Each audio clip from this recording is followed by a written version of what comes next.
In the early 1950s, after the Second World War, the province of Pampanga became a breeding ground of communism, threatening the safety and faith of the Kapampangans. Bishop Cesar Maria Guerrero, the first bishop of the newly established Diocese of San Fernando, witnessed the social unrest as he visited families and parishes around the province. Moved by the miserable state of the Kapampangans, the good bishop thought of a way to erase communism and socialism in Pampanga.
May the Mother of Mercy bring us closer to her Son and inspire us to become merciful like the Father.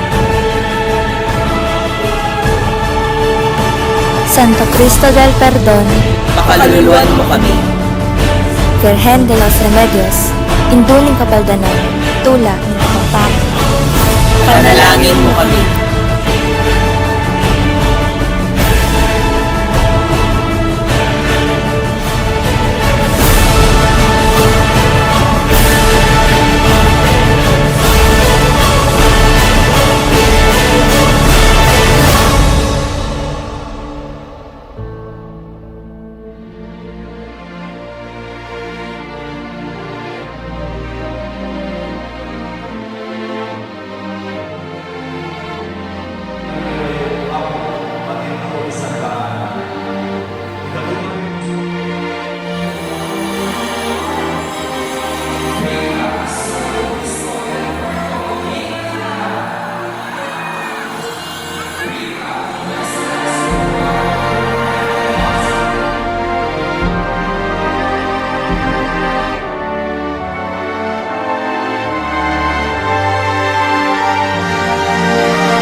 Kudek at longe takakaringwan.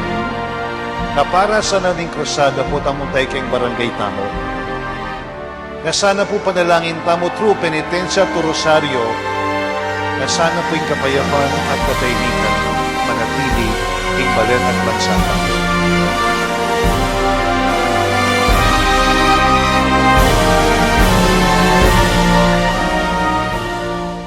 Ning Marios at puro Caridad, Balen